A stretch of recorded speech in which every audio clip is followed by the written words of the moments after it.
વડોદરા શહેરના તાંદલજા વિસ્તારમાં છેલ્લા ઘણા સમયથી ગટર પાણી રોડની સમસ્યા અંગે મ્યુનિસિપલ કમિશનરને રજૂઆત કરવા પહોંચ્યા.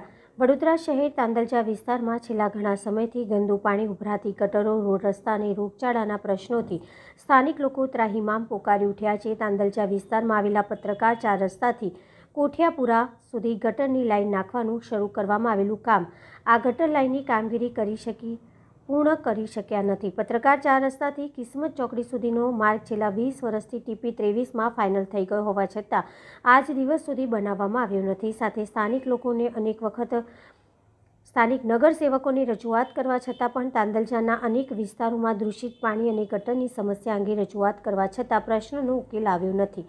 આજે તાંદલજાના સ્થાનિક લોકો મ્યુનિસિપલ કમિશનર ખાતે મોરચો લઈને પહોંચ્યા હતા. સાથે જ પાલિકાની વડી કચેરી ખાતે મોરચો પહોંચતા ગેટ બંધ કરી દેવામાં આવ્યો હતો.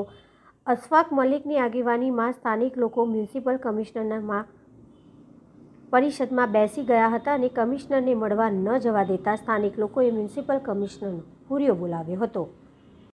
આગામી દિવસોની અંદર મેં આજે આવેદનમાં લખ્યું છે. સૌથી પહેલી વાત કહી દઉં, આંદોલન આજે છે એનાથી જલદ થશે. આ અધિકારીઓની કેબિનને તાળા મારવાના હશે તો તાળા મારીશું. આ અધિકારીઓના મોડા કાળા કરવાના હશે તો મોડા કાળા કરીશ. આ અધિકારીઓને બંગડીઓ પહેરાવવાની હશે તો બંગડીઓ પહેરાવીશ. આ અધિકારીઓને ગંદુ પાણી પીવડાવવાનું હશે તો ગંદુ પાણી પીવડાવીશ. અને એ પછી પણ નહીં માને ને, મેં લખ્યું છે આજે નામદાર હાઈકોર્ટની અંદર હું PIL દાખલ કરીશ અને આ બધા પ્રશ્નો માટે એમની પાસે જવાબ માંગીશ.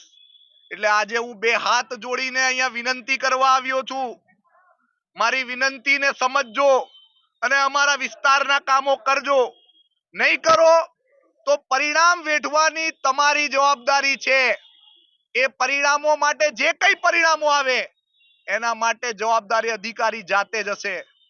આજે આ મુનશીવુડાના લોકો છે, એ મુનશીવુડાની અંદર છેલ્લા 25 દિવસથી માણસ ધક્કા ખાય. ગટરનો પ્રશ્ન છે, ગંદા પાણીનો પ્રશ્ન છે, બૂમો પાડે, કેવા જાય, લેડીઝ કેવા જાય, કોઈ આવતું નથી.